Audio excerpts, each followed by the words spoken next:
It's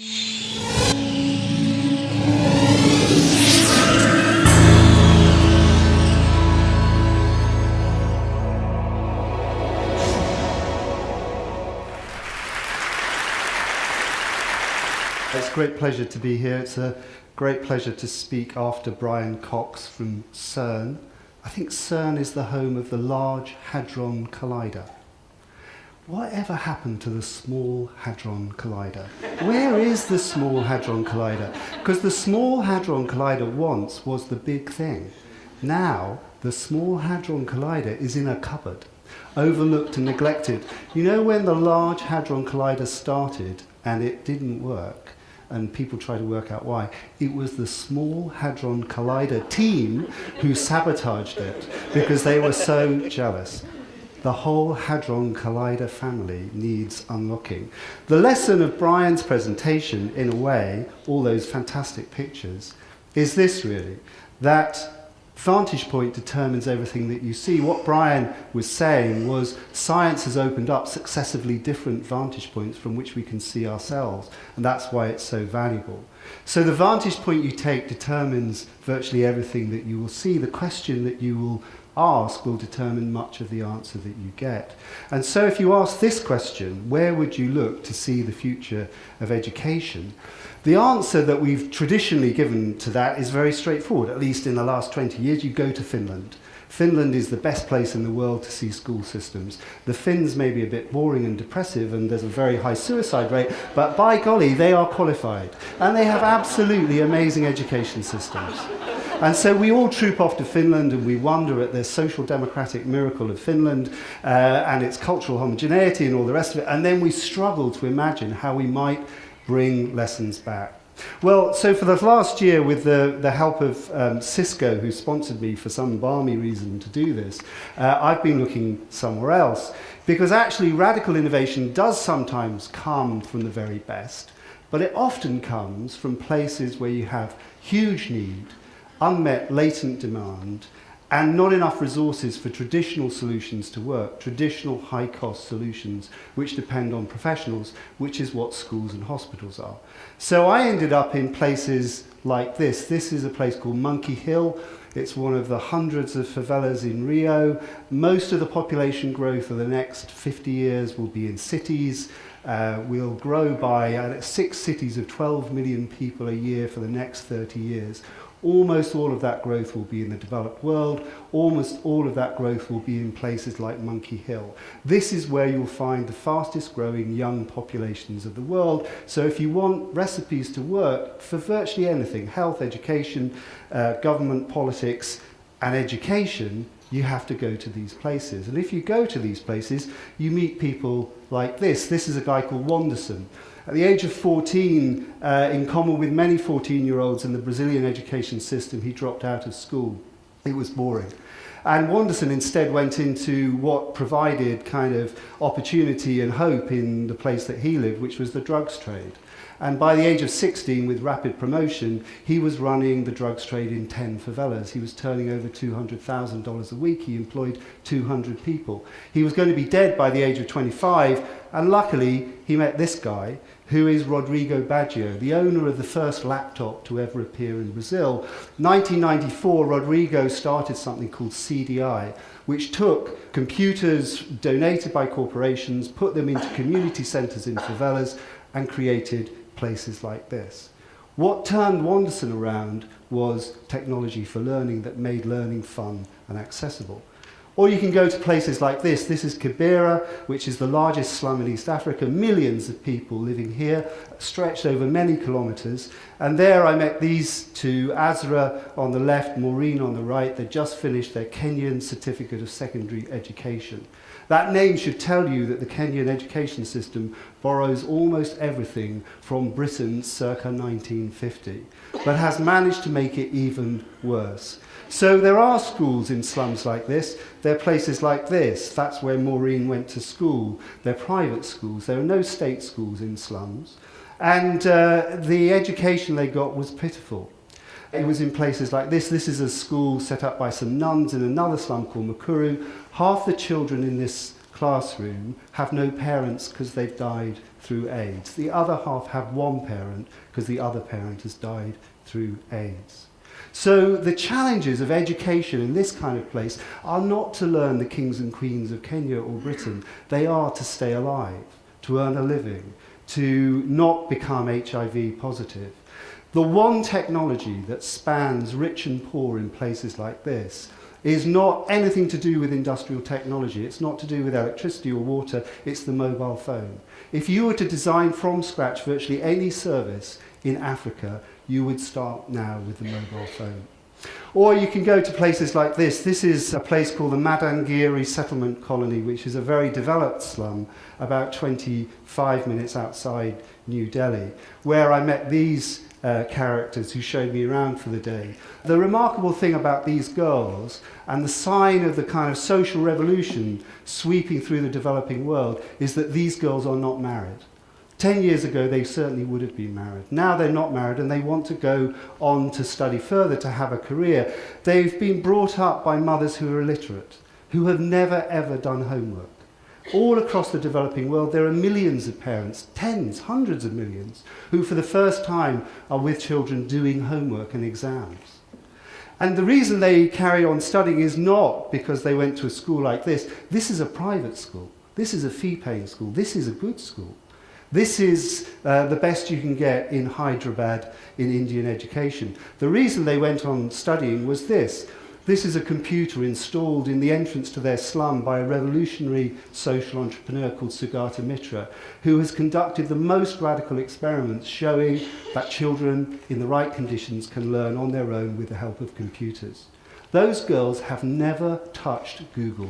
They know nothing about Wikipedia. Imagine what their lives would be like if you could get that to them.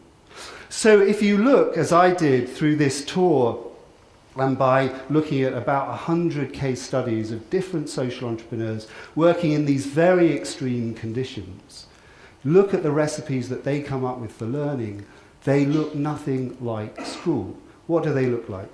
Well, education is a global religion, and education plus technology is a great source of hope. You can go to places like this. This is a school 3 hours outside Sao Paulo. Most of the children there have parents who are illiterate. Many of them don't have electricity at home, but they find it completely obvious to use computers, websites, make videos, so on and so forth. When you go to places like this, what you see is that education in these settings works by pull, not push. Most of our education system is push. I was literally pushed to school. When you get to school, things are pushed at you. Knowledge, exams, systems, timetables. If you want to attract people like Wanderson, who could, for instance, buy guns, wear jewellery, ride motorbikes and get girls through the drugs trade, and you want to attract him into education, having a compulsory curriculum doesn't really make sense. That isn't really going to attract him. You need to pull him. And so education needs to work by pull, not push. And so the idea of a curriculum is completely irrelevant in a setting like this. You need to start education from things that make a difference to them in their settings. What does that? Well, the key is motivation. And there are two aspects to it. One is to deliver extrinsic motivation, that education has a payoff. Our education systems all work on the principle that there is a payoff, but you have to wait quite a long time. That's too long if you're poor. Waiting 10 years for the payoff from education is too long when you need to meet daily needs, when you've got siblings to look after or a business to help with. So you need education to be relevant and help people to make a living there and then, often. And you also need to make it intrinsically interesting. So time and again I found people like this. This is an amazing guy, Sebastião Roca, in Belo Horizonte, in the third largest city in Brazil. He's invented more than 200 games to teach virtually any subject under the sun. In the schools and communities that Teo works in, the day always starts in a circle and it always starts from a question. Imagine an education system that started from questions, not from knowledge to be imparted. Or started from a game, not from a lesson. Or started from the premise that you have to engage people first before you can possibly teach them. Our education systems, you do all that stuff afterwards, if you're lucky, sport, drama, music. These things, they teach through. They attract people to learning because it's really a dance project or a circus project, or the best example of all, El Sistema in Venezuela, it's a music project. And so you attract people through that into learning, not adding that on after all the learning has been done and you've eaten your cognitive greens. So El Sistema in Venezuela uses a violin as a technology of learning. Teo Roca uses making soap as a technology of learning. And what you find when you go to these schemes is that they use people and places in incredibly creative ways. Masses of peer learning. How do you get learning to people when there are no teachers? When teachers won't come, when you can't afford them, and even if you do get teachers, what they teach isn't relevant to the communities that they serve. Well, you create your own teachers. You create peer-to-peer learning, or you create para-teachers, or you bring in specialist skills, but you find ways to get learning that's relevant to people through technology, people and places that are different. So this is a school in a bus on a building site in Pune, the fastest growing city in Asia. Pune has 5,000 building sites.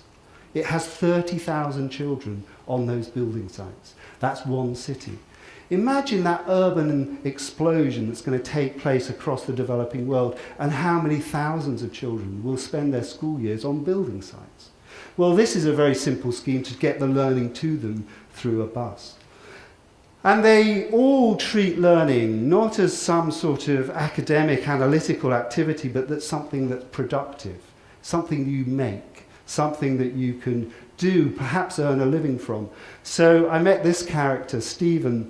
He'd spent 3 years in Nairobi living on the streets because his parents had died of AIDS, and he was finally brought back into school, not by the offer of GCSEs, but by the offer of learning how to become a carpenter, a practical making skill. So the trendiest schools in the world, High Tech High and others, they espouse a philosophy of learning as productive activity. Here, there isn't really an option. Learning has to be productive in order for it to make sense. And finally, they have a different model of scale, and it's a Chinese restaurant model of how to scale. And I learned it from this guy, who's an amazing character. He's probably the most remarkable social entrepreneur in education in the world. His name is Madhav Chavan, and he created something called Pratham.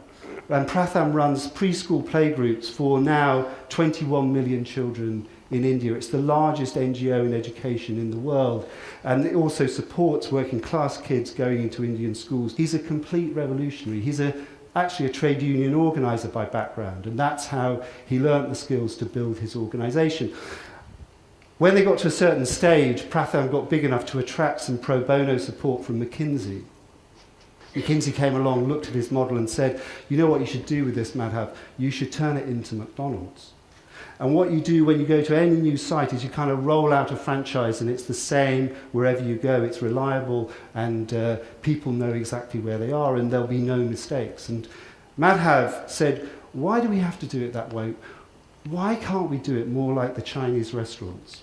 There are Chinese restaurants everywhere, but there is no Chinese restaurant chain.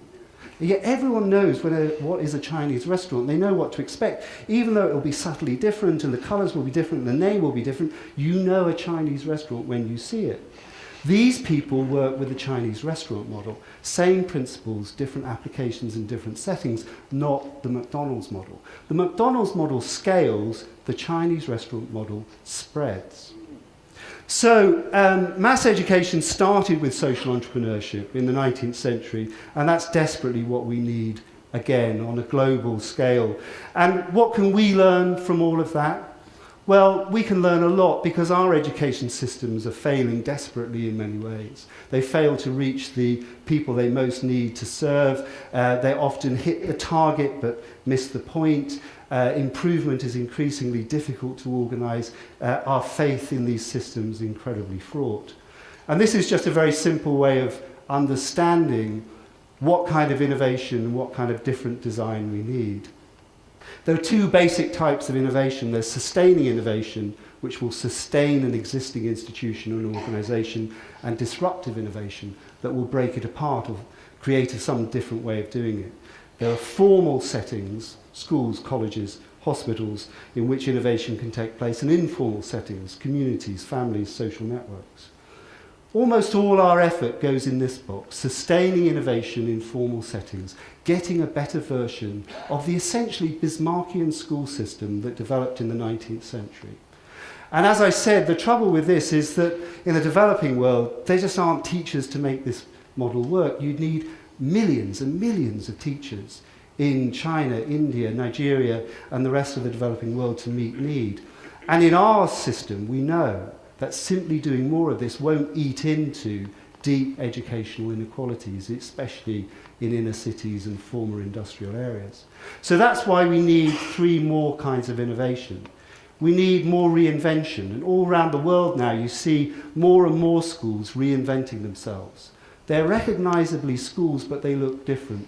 There are big picture schools in the US and Australia. There is the Kunskapsskolan schools in Sweden. There are 14 of them, only 2 of them are in schools. Most of them are in other buildings not designed as schools. There's an amazing school in northern Queensland called Jarragon, and they all have the same kind of features. Highly collaborative, very personalised, often pervasive technology, learning that starts from questions and problems and projects, not from knowledge and curriculum. So we certainly need more of that, but because so many of the issues in education aren't just in school, they're in family and community, what you also need, definitely, is more on the right-hand side. You need efforts to supplement schools.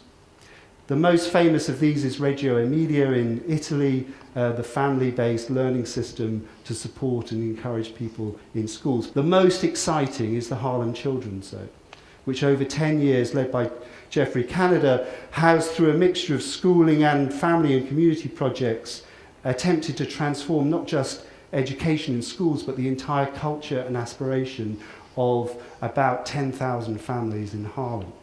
We need more of that. Completely new and radical thinking. You can go to places an hour away, less than from this room, just down the road, which need that, which need radicalism of a kind that we haven't imagined. And finally, you need transformational innovation that could imagine getting learning to people in completely new and different ways. So we are on the verge, 2015, of an amazing achievement, the schoolification of the world. Every child up to the age of 15 who wants a place in school will be able to have one in 2015. It's an amazing thing. But it is, unlike cars, which have developed so rapidly and oddly, actually the school system is recognisably an inheritance from the 19th century, from a Bismarckian model of German schooling that got taken up by English reformers and often by religious missionaries, taken up in the United States as a force of social cohesion, and then in Japan and South Korea as they developed. It's recognisably 19th century in its roots. And of course it's a huge achievement, and of course it will bring great things. It will bring skills and learning and reading, but it will also lay waste to imagination. It will lay waste to appetite. It will lay waste to social confidence. It will stratify society as much as it liberates it. And we are bequeathing to the developing world school systems that they will now spend a century trying to reform. That is why we need really radical thinking, and why radical thinking is now more possible and more needed than ever in how we learn. Thank you.